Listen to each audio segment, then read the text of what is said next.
about what you would change in the in-school prison environment. In other words, the classrooms, the education section of the building. Mm-hmm. So what would you change from your experience of what you have seen? And first of all, the transition to and from school. Before I get to actually what we actually discussed, and there was something else that was talked about, even in school systems, school system within jail and outside of jail, in different communities, the mobility of the school supplies and the equipment that you use in school. Because it's one thing I noticed in the business school here, the chairs move. But there's a lot of things in jail that you can't have a lot of moving parts, because they figure if something goes wrong, somebody's going to throw something. So they want everything nailed down. You don't have access to really anything. Anything's chained down or nailed down.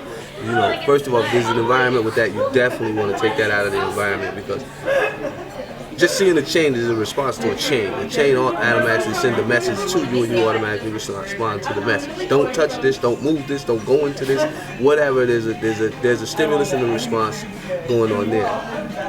But the thing that I would change would be the environment, and I'm thinking it's probably specific to full minimum or more minimum environments, to push the gates back.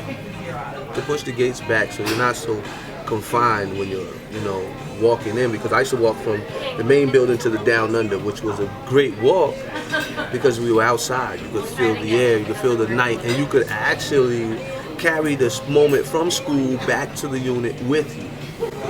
While we're walking, we're talking about class, what grade did you get, just a normal environment that you would see anywhere. And you almost forget that you're in prison. You feel like we're in school. And we get back, it's completely lit up. Now here's the big deal, is that almost everybody on the unit that I was on was in school. So now what you have is, you're in the yard and you have guys having a conversation about Socrates. You have guys talking about books by Eugene O'Neill. I'm talking about guys who've never been to school, got a GED in prison, hardcore criminals. And all they're talking about is philosophy, theories, math problems. The nickname for it is Rawway University. And the jail transformed. I gotta tell you, Rawway transformed just by education. If you know Margaret, she's in there, you ask her about that. They call that, when we started going to school, when they brought the New Jersey STEP program in there, we started going to school, everybody in jail wanted to go to school. Everybody in jail, there was over, the waiting list to go to college may have been, for the associate's program, it may have been almost up to at least 1,000 individuals on the waiting list. And if you're not going to school, you're sad almost. Like everybody else is going to school. Everybody's having a conversation, and everybody's sharing resources.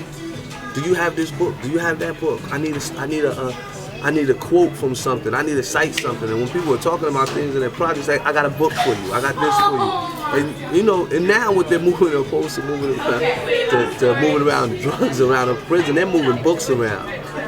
People say, well, meet me in the law library, because you can bring the books up there. If you meet someone there, and I'll bring that book up there to you.